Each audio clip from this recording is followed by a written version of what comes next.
Hello everyone. आज के video lecture में हम हेट्रोसाइक्लिक की सेकंड वीडियो के बारे में पढ़ेंगे। Heterocyclic video 2। ठीक है, मैंने आपको हेट्रोसाइक्लिक केमिस्ट्री में जो पहली वीडियो पढ़ाई थी, पहले वीडियो लेक्चर में जो पढ़ाए थे कंसेप्ट, उसमें ये था कि कैसे किन किन कंपाउंड्स को हेट्रोसाइक्लिक कंपाउंड कहा जाता है। थोड़ा सा उनमें एरोमेटिसिटी, ऑर्डर वगैरह के बारे में बताया था और पायरोल की शुरुआत कराई थी। आज जो हम टॉपिक पढ़ेंगे वो है electrophilic substitution reaction of 5 member ring heterocyclic. 5 member ring heterocyclic में इलेक्ट्रोफिलिक सब्स्टिट्यूशन रिएक्शन कैसे होती है, क्या उनकी रिएक्टिविटी ऑर्डर होता है, किस तरह से वो रिएक्ट करते हैं, किस पोजीशन पे आता है, इन सब के बारे में पढ़ेंगे। 5 मेंबर रिंग हेट्रोसाइक्लिक बेसिकली मैं बात करूंगा पायरोल की। ठीक है, एक दूसरा 5 मेंबर रिंग हेट्रोसाइक्लिक फ्लोरेन है और तीसरा है थायोफीन।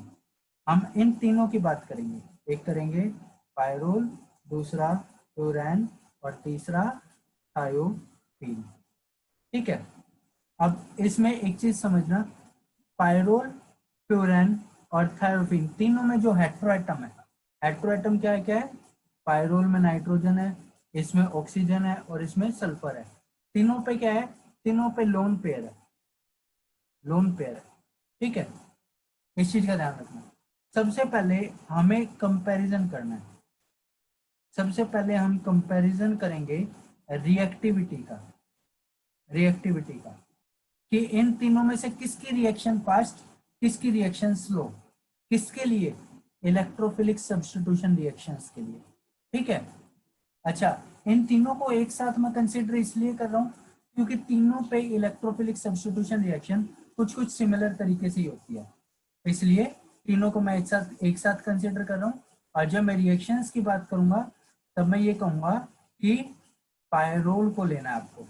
ठीक है, जब मैं रिएक्शंस की बात करूंगा तब मैं ये कहूंगा कि आप पायरोल की अलग रिएक्शंस पढ़ेंगे, फ्यूरान की अलग पढ़ेंगे और थायोफीन की अलग पढ़ेंगे। ठीक है ना, अभी मैं आपको, क्योंकि तीनों सेम तरीके से रिएक्शन देते हैं, सेम पोजीशन पे इलेक्ट्रोफाइल आता है, इसलिए तीनों को एक साथ कंसीडर करेंगे। ठीक है, सबसे पहले देखना रिएक्टिविटी हमें कंपेयर करनी है पायरोल की। देखना, मैं कहता हूं कि सबसे पहले बेंजीन लेते हैं। ठीक है, सबसे पहले बेंजीन लेते हैं और कोई भी इन तीनों में से एक हेट्रोसाइक्लिक कंपाउंड ले लेते हैं जिसको मैं ऐसे लिख दूंगा एक्स। ठीक है, मैं ये कहता हूँ ये एक्स, अगर NH है तो ये कंपाउंड पायरोल है, ऑक्सीजन है तो ये फ्लोरेन है और सल्फर है तो ये थायोफीन है। अब एक चीज देखना, इस, अच्छा, मैं क्या कौन सी रिएक्शन करा रहा हूँ, मैं रिएक्शन करा रहा हूँ electrophilic substitution reaction. Electrophilic substitution reaction, electrophilic substitution reaction में आएगा कौन, आएगा इलेक्ट्रोफाइल। ये रिंग किस तरीके से बिहेव करेगी, ये रिंग करेगी न्यूक्लियोफाइल की तरह। यहाँ पे भी आएगा कौन, इलेक्ट्रोफाइल। ये रिंग किस तरह बिहेव करेगी, ये रिंग बिहेव करेगी न्यूक्लियोफाइल की तरह। ठीक है, अब एक बार बेंजीन को देखना, जो बेंजीन है, इस बेंजीन में देखो, ये बेंजीन है न्यूट्रल, न्यूट्रल। इसमें जो इलेक्ट्रॉन डेंसिटी है वो पाई इलेक्ट्रॉन डेंसिटी है। ठीक है, लेकिन इन 5 मेंबर रिंग हेट्रोसाइक्लिक में क्या होता है, ये इलेक्ट्रॉन पे ना रिंग में जाता है और ये इलेक्ट्रॉन पे जब रिंग में जाता है तो इस रिंग पे आता है negative charge. Negative charge, negative charge आने के कारण क्या होता है, इस रिंग में इलेक्ट्रॉन डेंसिटी जो होती है वो इंक्रीज हो जाती है, इलेक्ट्रॉन डेंसिटी इंक्रीज होगी। अब मुझे एक बात बताना, किसको बेटर न्यूक्लियोफाइल कहोगे, जो न्यूट्रल वाला है उसको, जो न्यूट्रल वाला है उसको ज्यादा बेटर न्यूक्लियोफाइल कहोगे, या जिसमें नेगेटिव चार्ज है, जिसमें इलेक्ट्रॉन डेंसिटी ज्यादा, उसको कहोगे। ऑब्वियसली आप लोग न्यूक्लियोफाइल को इलेक्ट्रॉन देने, और इलेक्ट्रॉन तो वही देगा जिसके पास इलेक्ट्रॉन ज्यादा है, और इलेक्ट्रॉन ज्यादा किसके पास है, हेट्रोसाइक्लिक के वाले के पास।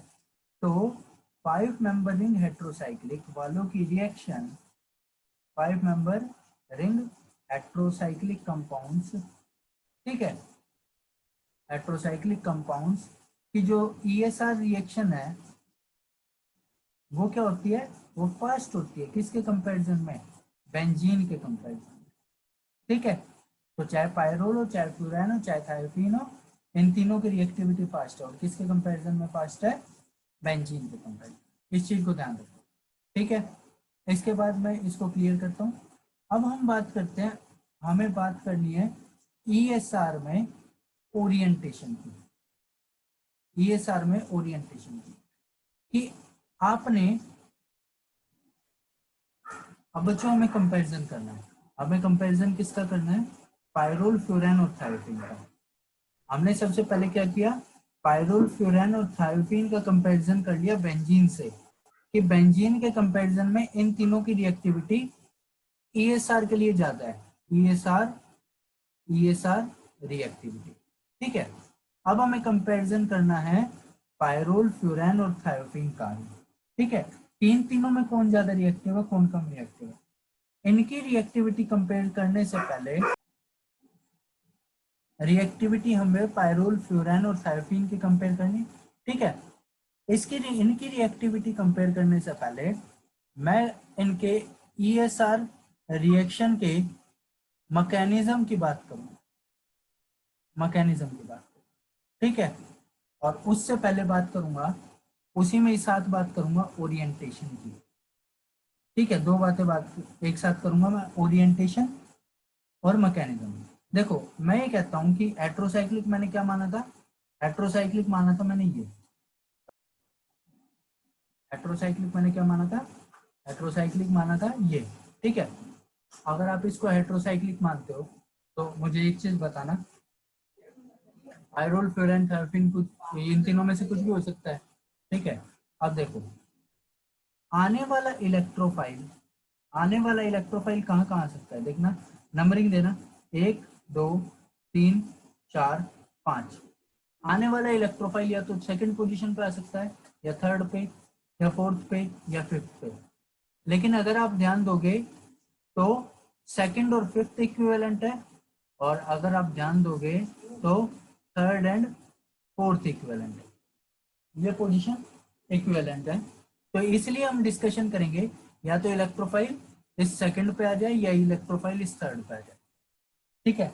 इन दो में से किसी एक पोजीशन पे इलेक्ट्रोफाइल आएगा, और इसी का हमें डिस्कशन करना है कि किस पोजीशन पे इलेक्ट्रोफाइल है, ठीक है। मैं कहता हूं इलेक्ट्रोफाइल एट सेकंड पे आएगा तो क्या केस बनेगा, और यहां लिखता हूं इलेक्ट्रोफाइल एट 3 पे आएगा तो क्या केस बनेगा। देखना एक बार, मैं कहता हूं कि देखो, ये आपने हेट्रोसाइक्लिक रिंग ली, ठीक है, इलेक्ट्रोफाइल आपने डाला, ठीक है, और ये आपने हेट्रोसाइक्लिक रिंग ली, और ये इलेक्ट्रोफाइल, ठीक है। एक केस में लेता हूं, इलेक्ट्रोफाइल आ रहा है, इलेक्ट्रोफाइल अटैक एट 2, और यहाँ पे अटैक एट 3, 1 2 3 और 1 2 3। जब इलेक्ट्रोफाइल, मुझे बताना, 2 पे आएगा तो इलेक्ट्रोफाइल को मैं 2 पे जोड़ दूं। इलेक्ट्रोफाइल को मैंने जोड़ दिया, इसको, इस बॉन्ड को हटाओ, इलेक्ट्रोफाइल को मैंने जोड़ दिया 2 पे, और 2 पे इलेक्ट्रोफाइल जोड़ा तो पॉजिटिव चार्ज आया 3 पे। और जब मैंने इलेक्ट्रोफाइल को 3 पे जोड़ा तो पॉजिटिव चार्ज आया कहाँ पे? 2 पे। ये दो केसेस हैं। अब एक चीज देखना, अब हम कंपेयर करेंगे इनके रेजोनेटिंग स्ट्रक्चर। एक केस में इसमें रेजोनेटिंग स्ट्रक्चर कंपेयर करूंगा। देखो, आपने क्या बनाया? आपने बनाया यहाँ थर्ड पे पॉजिटिव चार्ज, सेकंड पे इलेक्ट्रोफाइल। सबसे पहले ये इलेक्ट्रॉन पेयर यहाँ रेजोनेंस में जाएगा, क्या बनेगा? यहाँ आएगा X, यहाँ आएगा डबल बॉन्ड, यहाँ इलेक्ट्रोफाइल और यहाँ पॉजिटिव चार्ज, और उसके बाद ये लोन पेयर जब डोनेट होगा यहाँ पे, तो रेजोनेटिंग स्ट्रक्चर क्या बनेगा?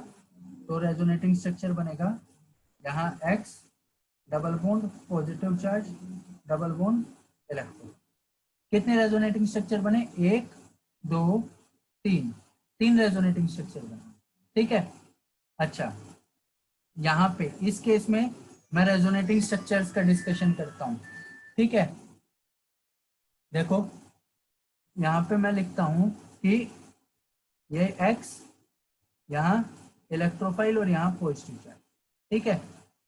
ये इलेक्ट्रॉन पेयर जब यहाँ डोनेट होगा तो क्या बनेगा रेजोनेटिंग स्ट्रक्चर, तो रेजोनेटिंग स्ट्रक्चर बनेगा यहाँ डबल बॉन्ड, ये पॉजिटिव चार्ज, यहाँ इलेक्ट्रॉन, ठीक है। और अब यहाँ पे कोई और रेजोनेटिंग स्ट्रक्चर नहीं बन पाएगा, ठीक है। तो कोई और रेजोनेटिंग स्ट्रक्चर नहीं बनेगा, तो यहाँ रेजोनेटिंग स्ट्रक्चर कितने बने, 2। अब अपने आप कंपैरिजन हो जाएगा, यहाँ पे रेजोनेटिंग स्ट्रक्चर कितने बनेंगे, रेजोनेटिंग स्ट्रक्चर बनेंगे 3 और यहाँ पे रेजोनेटिंग स्ट्रक्चर बनेंगे 2।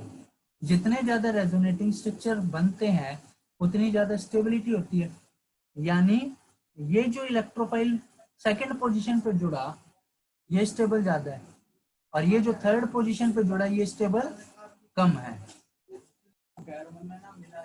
तो रेजोनेटिंग स्ट्रक्चर क्योंकि सेकंड के अटैक में स्टेबल ज्यादा बन रहे हैं इसलिए सेकंड पे अटैक स्टेबल है, और सेकंड पे अटैक स्टेबल है तो इसलिए इलेक्ट्रोफाइल का अटैक सेकंड पे ही होगा, ठीक है। इसलिए ओरिएंटेशन का मतलब क्या होता है, आने वाले इलेक्ट्रोफाइल की पोजीशन। तो इलेक्ट्रोफाइल कहाँ आएगा, इलेक्ट्रोफाइल सेकंड पोजीशन पे आएगा, इलेक्ट्रोफाइल थर्ड पोजीशन पे नहीं आएगा। अब कोई भी 5 मेंबर रिंग हेटेरोसाइक्लिक को चाहे यहाँ पे NH करके देख लो, चाहे यहाँ पे ऑक्सीजन कर लो, चाहे यहाँ पे सल्फर कर लो, तो तीनों ही केस में क्या हो जाएगा, इलेक्ट्रोफाइल जो है वो सेकंड पोजीशन पाएगा, थर्ड पोजीशन पे नहीं आएगा, ठीक है। अब एक चीज ध्यान रखना, जब हमने ओरिएंटेशन डिसाइड किया, ओरिएंटेशन डिसाइड किया कि इलेक्ट्रोफाइल कहाँ आएगा, इस ओरिएंटेशन डिसाइड करने में ये 2 स्ट्रक्चर देखो, ये 2, ठीक है। इन 2 स्ट्रक्चर पे ध्यान देना है। मैं इस थर्ड अटैक वाले को हटा देता हूँ क्योंकि थर्ड पे अटैक ही नहीं होगा तो हम उसकी बात ही नहीं करेंगे। अब मुझे यहीं से ही कंपेयर करना है, और मुझे कंपेयर क्या करना है कि पायरोल फ्लोरेन और थायोपीन में रिएक्टिविटी किसकी ज्यादा है, पायरोल फ्लोरेन थायोपीन में कंपैरिजन करना है, रिएक्टिविटी किसकी ज्यादा है और किसकी कम है, ठीक है। देखो मैं ये कहता हूँ जब आप पायरोल का केस लो, पायरोल का केस लो तो ये जो थर्ड स्ट्रक्चर बना पायरोल में क्या बना, पायरोल में थर्ड स्ट्रक्चर बना NH पॉजिटिव डबल बॉन्ड, यहाँ डबल बॉन्ड और ये इलेक्ट्रॉन। फ्लोरेन में ये स्ट्रक्चर क्या बनेगा, फ्लोरेन में ये स्ट्रक्चर बनेगा ऑक्सीजन, ठीक है, यहाँ पॉजिटिव और ये इलेक्ट्रॉन।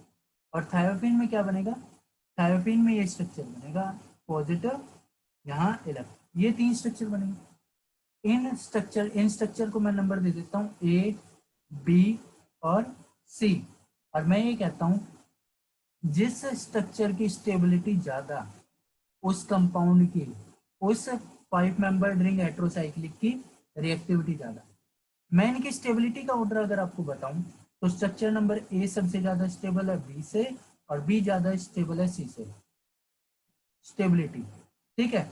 अभी मैं डिस्कस करूंगा स्टेबिलिटी ये ऑर्डर क्यों है, स्टेबिलिटी A की B से ज्यादा, B की C से ज्यादा, और इसलिए ESR के लिए रिएक्टिविटी, ESR के लिए रिएक्टिविटी पायरोल की फ्लोरेन से ज्यादा और फ्लोरेन की थायोपीन से ज्यादा,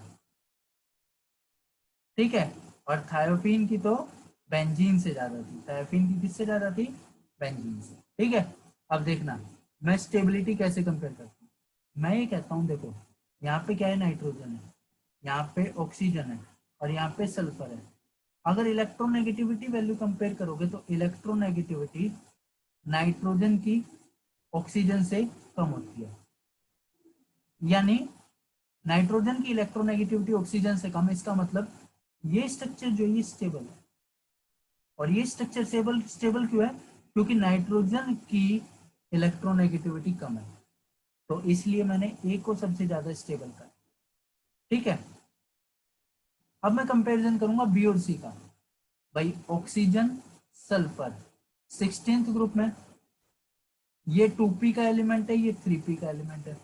आपको पता है सल्फर की इलेक्ट्रोनेगेटिविटी किससे ज्यादा है, सल्फर की इलेक्ट्रोनेगेटिविटी कम है, किससे कम है, ऑक्सीजन से कम है।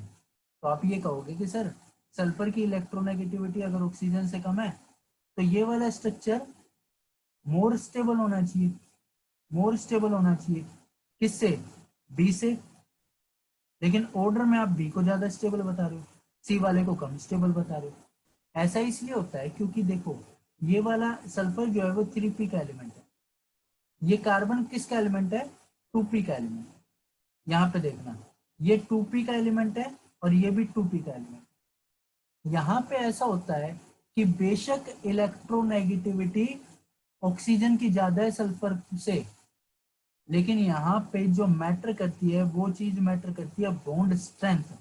ये जो पाई बॉन्ड बना है इसकी बॉन्ड स्ट्रेंथ, ये देखो ये कार्बन और ये ऑक्सीजन दोनों किसके एलिमेंट है, 2p के एलिमेंट है।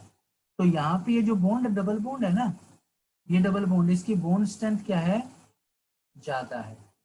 और यहाँ पे जो कार्बन और इस सल्फर के बीच जो एक 2p का और एक 3p का है, ये जो बॉन्ड है ना, इसकी बॉन्ड स्ट्रेंथ क्या है, बॉन्ड स्ट्रेंथ कम है। बॉन्ड स्ट्रेंथ कम होने के कारण ये सल्फर मैं ऐसा मान लेता हूं अपना इलेक्ट्रॉन पेयर ज्यादा डोनेट नहीं करता, ये इलेक्ट्रॉन पेयर मैं वापस मान लेता हूँ सल्फर को, ठीक है। और अल्टीमेटली ये स्ट्रक्चर क्या हो जाएगा, ये स्ट्रक्चर लीस्ट स्टेबल हो जाएगा, लीस्ट स्टेबल हो जाएगा। सी वाला जो है लीस्ट स्टेबल हो गया, सी वाला लीस्ट स्टेबल हो गया तो मैंने स्टेबिलिटी में लीस्ट दिखाया है। बी वाला थोड़ा सा ज्यादा स्टेबल सी से, और ए वाला सबसे ज्यादा स्टेबल। और मैंने कहा था जितनी ज्यादा इन स्ट्रक्चर्स की स्टेबिलिटी आएगी उतनी ज्यादा ईएसआर के लिए रिएक्टिविटी आएगी, उतनी ज्यादा ईएसआर के लिए रिएक्टिविटी आएगी।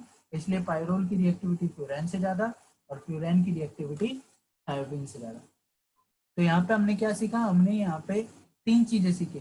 पहला तो पायरोल, फ्लोरेन और थायोफीन बेंजीन से ज्यादा रिएक्टिव हुआ है। दूसरा, पायरोल, फ्लोरेन, थायोफीन में रिएक्टिविटी ऑर्डर क्या है, पायरोल की रिएक्टिविटी ज्यादा, फ्लोरेन की, फिर थायोफीन की। और तीसरा, इलेक्ट्रोफाइल जो 5 मेंबर रिंग हेटेरोसाइक्लिक में आएगा वो क्या कहाँ आएगा, मतलब ओरिएंटेशन सीखी, ओरिएंटेशन सीखी हमने, ठीक है। ओरिएंटेशन में ध्यान रखना अटैक एट 2 होता है, इलेक्ट्रोफाइल सेकंड पोजीशन पे आता है, थर्ड पे नहीं आता, ठीक है।